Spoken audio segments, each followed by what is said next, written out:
शुक्लां ब्रह्मविचारसारपरमामाद्यां जगद्व्यापिनीं वीणापुस्तकधारिणीमभयदां जाड्यान्धकारापगां हस्ते स्फाटिकमालिकां विदधतीं पद्मासने संस्थितां वन्दे तां परमेश्वरीं भगवतीं बुद्धिप्रदां शारदां। శ్రీ మహాగణాధిపతయే నమః. శ్రీ మహాసరస్వత్యై నమః. శ్రీ గురుభ్యో నమః. 2025వ సంవత్సరానికి స్వాగతం. ప్రేక్షకులకు, శ్రోతలకు అందరికీ కూడాను 2025వ సంవత్సరము శుభాకాంక్షలు తెలియజేస్తూ, ఈ 2025వ సంవత్సరము అందరికీ కూడాను సుఖ సంతోషాలతో ఉండాలి అని చెప్పేసి ఆ భగవంతుణ్ణి ప్రార్థిస్తూ, 12 రాసులు ఈ సంవత్సరంలో 12 రాసులలో జన్మించినటువంటి వారికి ఈ 2025వ సంవత్సరంలో గోచార ఫలితాలు ఎలా ఉంటాయో తెలుసుకుందాం. 2025వ సంవత్సరంలో ధనుస్సు రాశిలో జన్మించినటువంటి వారికి గోచార ఫలితాలు ఎలా ఉన్నాయో తెలుసుకుందాం. ముందుగా ఏ నక్షత్రం ఏ పాదంలో జన్మించినటువంటి వాళ్ళు ధనుసు రాశి కిందికి వస్తారో తెలుసుకుందాం. మూలా నక్షత్రం 1, 2, 3, 4 పాదములలో జన్మించినటువంటి వాళ్ళు, పూర్వాషాఢ నక్షత్రం 1, 2, 3, 4 పాదములలో జన్మించినటువంటి వాళ్ళు, ఉత్తరాషాఢ నక్షత్రం 1వ పాదంలో జన్మించినటువంటి వాళ్ళందరూ కూడాను ధనుస్సు రాశి కిందికి వస్తారు. అంతేకాకుండా జన్మ నక్షత్రము పాదము తెలియనటువంటి వాళ్ళు, వారి యొక్క వ్యవహార నామంలో ఉన్నటువంటి ప్రథమాక్షరాన్ని దృష్టిలో పెట్టుకొని రాశి నిర్ధారణ చేసుకోవాలి. అది కూడాను మనకు సాంప్రదాయం శాస్త్రంలో చెప్పబడి ఉంది కాబట్టి ఏ నక్షత్రాలతో ప్రారంభమయ్యేటువంటి వాళ్ళు ఈ రాశి కిందికి వస్తారో తెలుసుకుందాం. ఏ, యో, బా, బి, బు, ధ, ఫ, డ, బే అనే 9 అక్షరాలతో ప్రారంభమయ్యేటువంటి వ్యవహారనామం కలిగినటువంటి వాళ్ళు కూడాను ఈ ధనుస్సు రాశి కిందికి వస్తారు. అంతేకాకుండా కొన్ని ప్రత్యేకమైనటువంటి పేర్లు, అంటే ద్వంద్వాక్షరాలు, ద్విత్వాక్షరాలు, సంయుక్తాక్షరాలు, ఒత్తులతో కూడుకున్నటువంటి అక్షరాలతో ప్రారంభమయ్యేటువంటి పేర్లు కలిగినటువంటి వాళ్ళు కూడాను కొంతమంది ఉంటారు కనుక వారి విషయం లోపల కూడాను మనకు శాస్త్రం చెప్పింది ఏంటంటే, ప్రత్యేకంగా జ్యోతి, భీముడు, భారతి, భైరవుడు ఇలాంటి పేర్లు కలిగినటువంటి వాళ్ళందరూ కూడాను ఈ ధనుసు రాశి కిందికి వస్తారు. అయితే 2025వ సంవత్సరం మొత్తం ఈ సంవత్సరం యొక్క ఫలితాలపై ప్రభావాన్ని చూపించేటువంటి ముఖ్యమైనటువంటి గ్రహాలు 4 గ్రహాలు: గురు, శని, రాహువు, కేతువు.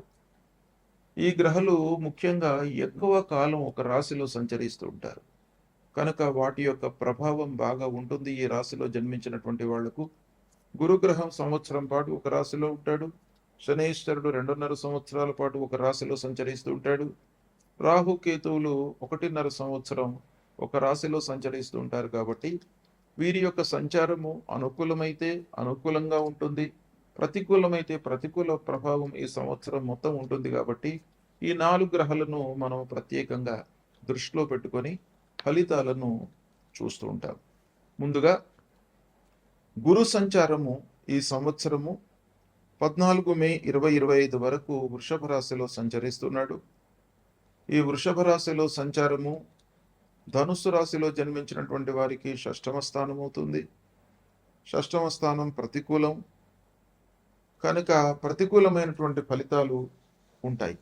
ఏంటంటే, ఈ 6వ స్థానం యొక్క లక్షణం ఏంటంటే, మనకు స్నేహితులు, గిట్టని వాళ్ళు, మన చుట్టూ తిరుగుతున్నటువంటి వ్యక్తులు, వారి వలన మనకు ఇబ్బందులు కలిగేటువంటి అవకాశాలు ఎక్కువగా ఉంటాయి. గిట్టని వారితో ఇబ్బందులు తప్పవు ఈ సమయం లోపల, అంటే 14 మే వరకు. తర్వాత జ్ఞాతులు, ఆత్మీయులు, స్నేహితులు, వీరి వలన మీకు విమర్శలు ఎక్కువగా వచ్చేటువంటి అవకాశాలు ఉంటాయి. అంటే వాళ్ళు అనవసరంగా మిమ్మల్ని ఏ పని చేసినప్పటికీ దాన్ని నెగిటివ్గా ఆలోచించడము, లేదా మీరు మంచి పని చేస్తున్నప్పటికీ దాన్ని వ్యతిరేకంగా ఎదుటి వారికి ఎక్స్ప్లెయిన్ చేయడము, ఇలాంటి వాటి మూలకంగా మీకు నిందలు, అపనిందలకు గురి అయ్యేటువంటి అవకాశాలు ఈ సమయంలో 14 మే వరకు బాగా కనబడుతున్నాయి. అనవసరమైనటువంటి విషయాలను బాగా ఆలోచిస్తూ ఉంటారు. ప్రయాణాలు అధికంగా చేస్తారు. కార్యభారము పెరుగుతుంది ఉద్యోగస్తులకు, తద్వారా అలసట, అనారోగ్యానికి కూడాను గురయ్యేటువంటి అవకాశాలు కనబడుతున్నాయి.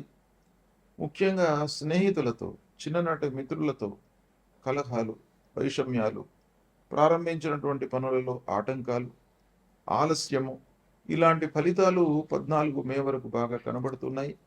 ఇక 14 మే రోజున మిథున రాశిలోకి ప్రవేశిస్తున్నాడు బృహస్పతి. అక్కడి నుండి 19 అక్టోబర్ వరకు మిథున రాశిలో సంచరిస్తున్నాడు.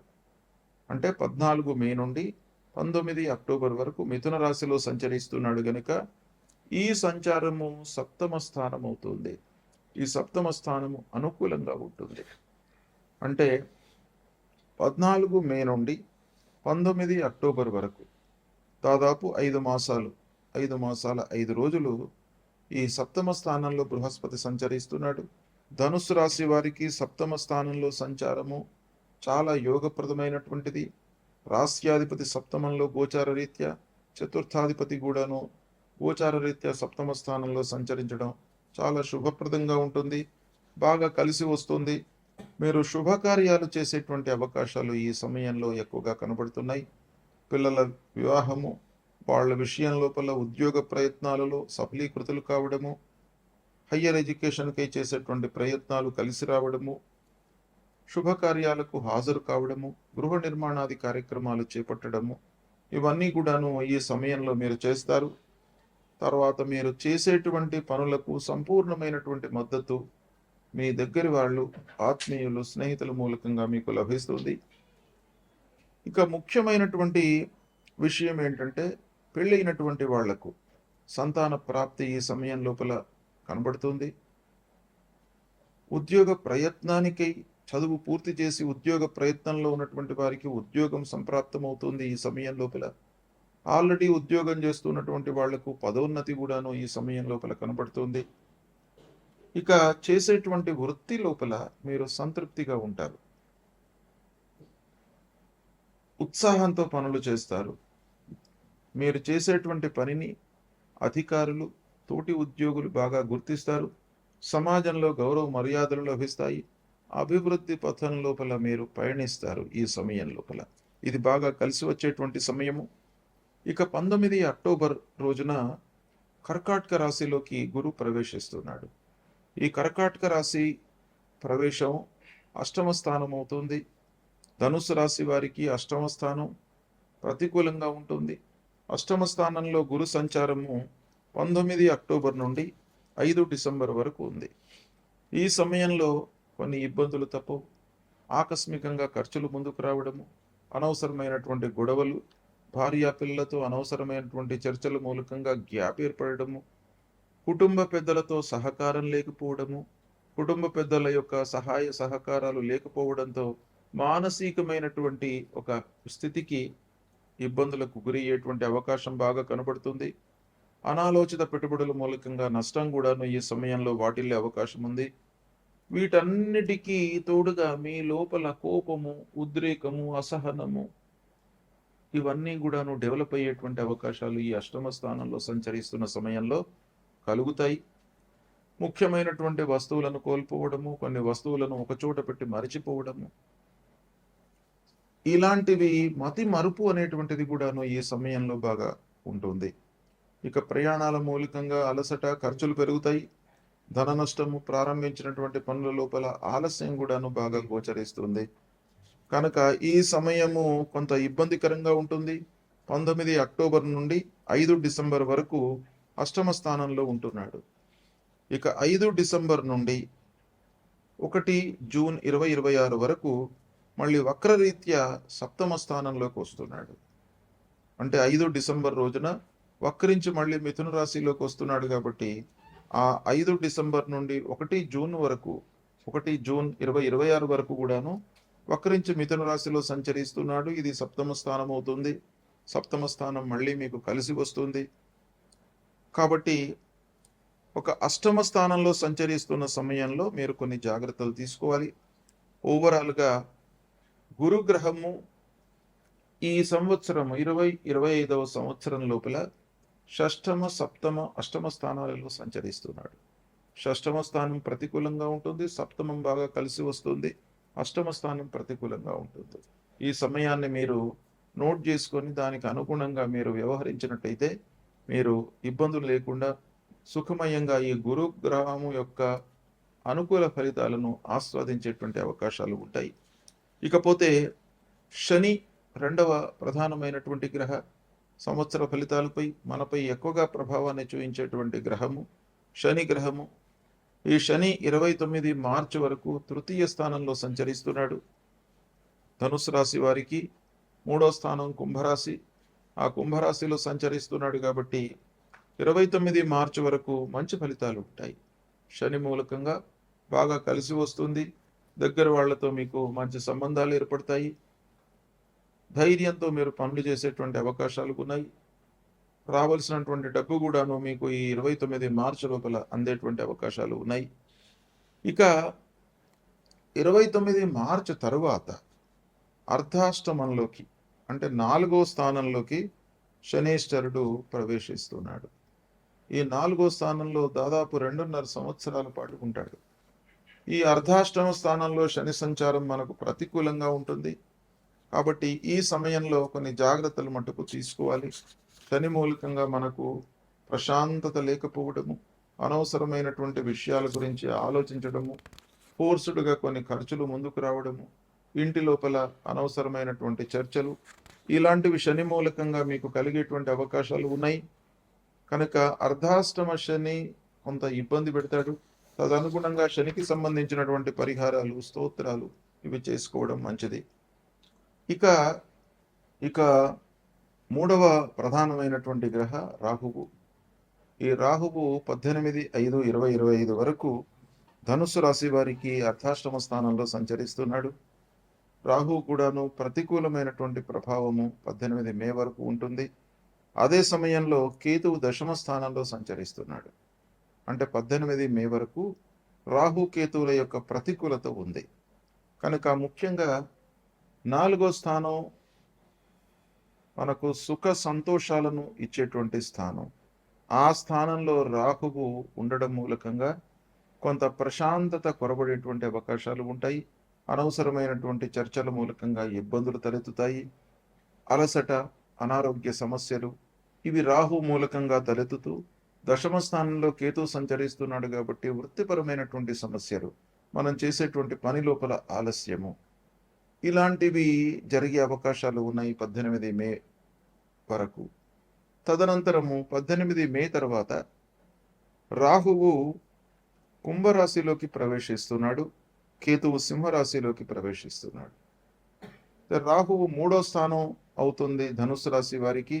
రాహువు యొక్క సంచారం అనుకూలంగా ఉంటుంది 18 మే తర్వాత. సంవత్సరం నరపాటు 18 నెలలు, మళ్ళీ 18 మే నుండి 3వ స్థానంలో ఉంటాడు ధనుస్సు రాశి వారికి. కాబట్టి రాహువు యొక్క అనుకూలత ఉంటుంది. రాహువు అనుకూలంగా ఉన్నట్టయితే మనిషికి ప్రశాంతత ఉంటుంది, అనవసరమైనటువంటి మానసిక ఇబ్బందులు ఉండవు. తర్వాత దగ్గరి వాళ్లతో మీకు అనుకూలమైనటువంటి సహాయ సహకారాలు అందుతాయి, అదృష్టం కలిసి వస్తుంది. ఇలాంటివన్నీ కూడాను 18 మే తర్వాత మీకు బాగున్నాయి. అయితే ఓవరాల్గా మనం చూసినట్టయితే ధనుస్సు రాశి వారికి గురు షష్టమ స్థానంలో ఉన్నాడు ప్రారంభంలో, తర్వాత చివర్లో అష్టమ స్థానంలో ఉన్నాడు. గనుక గురువు విషయమై పరిహారం తప్పకుండా చేసుకోవాలి మీరు. అంటే గురు విషయమై మీరు ఏం చేయాలి? భగవంతుణ్ణి దత్తాత్రేయ స్వామిని కొలవండి, దక్షిణామూర్తి స్తోత్ర పారాయణం చేసుకోండి. ప్రతినిత్యం కూడాను షష్టమము అష్టమ స్థానాలు రెండు కూడాను ప్రబలమైనటువంటి ప్రతికూల స్థానాలు కాబట్టి ఈ స్థానాలలో సంచరిస్తున్నటువంటి సమయంలో తప్పకుండా మీరు పరిహారం చేసుకోండి. పరిహారం చేస్తూనే మన వైపు నుండి కూడాను కొన్ని నిర్ణయాలు తీసుకోవాలి.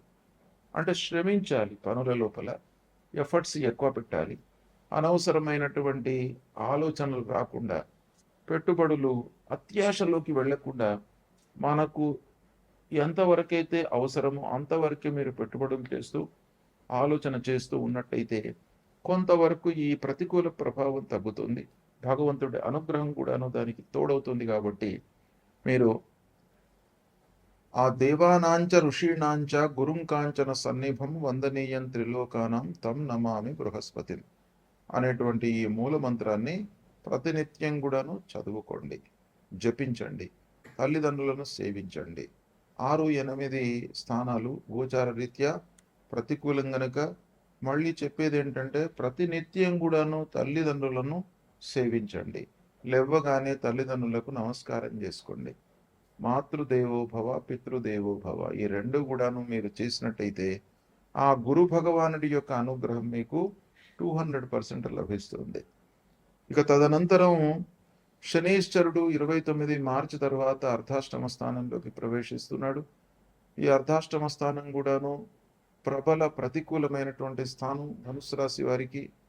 కాబట్టి ఈ స్థానంలో సంచారము 2.5 సంవత్సరాల పాటు ఉంటుంది. కనుక ధనుసు రాశి వాళ్ళు 29 మార్చి తర్వాత ఆంజనేయ స్వామి గుడికి ప్రతినిత్యం కూడాను వెళ్ళండి. ప్రతిరోజు కూడాను ఆంజనేయ స్వామిని దర్శించుకొని 3 ప్రదక్షిణాలు చేసి స్వామివారి ముందు నిశ్చలమైనటువంటి మనస్సుతో నిలబడి మనోజవం మారుతతుల్య వేగం జితేంద్రియం బుద్ధిమతాం వరిష్టం వాతాత్మజం వానరయూత ముఖ్యం శ్రీరామదూతం శిరసా నమామి అనేటువంటి ఈ శ్లోకాన్ని చదువుతూ స్వామివారిని ఒక్కమారు నిశ్చలమైనటువంటి మనస్సుతో మీరు దర్శనం చేసుకోండి. తప్పకుండా మీ లోపల భయము, ఆందోళన ఇవన్నీ లేకుండా మీకు ఆంజనేయ స్వామి మిమ్మల్ని అనుగ్రహిస్తాడు. అదేవిధంగా ప్రతినిత్యం కూడాను శివాలయానికి వెళ్ళండి, శంకరుణ్ణి దర్శించుకోండి. అపమృత్యు దోషాలు పోతాయి, అనారోగ్య సమస్యలు దరిచేరకుండా ఉంటాయి, లైఫ్ స్పాన్ పెరుగుతుంది. మీకు శంకరుణ్ణి దర్శించుకున్నట్టయితే ప్రతినిత్యం కూడాను మీకు ఆ భగవంతుడి మూలకంగా అపమృత్యు దోషాలు పోతాయి. చిన్న చిన్న సమస్యలు ఏవైనా కూడా వచ్చినా కూడాను అవి దూరం అయిపోతాయి. అదేవిధంగా రాహు కేతువులు, ముఖ్యంగా అర్ధాష్టమ స్థానంలో రాహు ఉన్నాడు, దశమ స్థానంలో కేతు ఉన్నాడు. కాబట్టి రాహు కేతువులను ప్రీతి చేసుకోవడానికై అమ్మవారి దేవాలయానికి వెళ్ళడం చాలా మంచిది. దుర్గామాత, మహాకాళి, మహాలక్ష్మి, మహాసరస్వతి స్వరూపిణి అయినటువంటి ఆ దుర్గామాతను మీరు కొలవండి. తప్పకుండా మీకు మంచి జరుగుతుంది. ఈ పరిహారాలు చేసుకున్నట్టయితే మీకు ఈ ధనుసు రాశిలో పుట్టినటువంటి వాళ్లకు గ్రహస్థితి ఎలా ఉన్నప్పటికీ షష్టమ అష్టమ స్థానాల్లో గురువు, అర్ధాష్టమ స్థానంలో శని, అర్ధాష్టమ స్థానంలో రాహువు, ఇవన్నీ ఉన్నప్పటికీ ఆ భగవంతుడి యొక్క అనుగ్రహము, తల్లిదండ్రుల యొక్క అనుగ్రహం మూలకంగా మీకు ఈ ప్రతికూల ఫలితాలన్నీ కూడా దూరమైపోయి మీకు మనస్సు స్వాంతంగా ఉండేటట్టుగా భగవంతుడు మిమ్మల్ని కరుణిస్తాడు. కాబట్టి ప్రతినిత్యం కూడాను దైవ దర్శనం చేసుకోండి. ఇలా మీరు పరిహారాలు ఆచరించినట్టయితే శుభ ఫలితాలు కలుగుతాయి.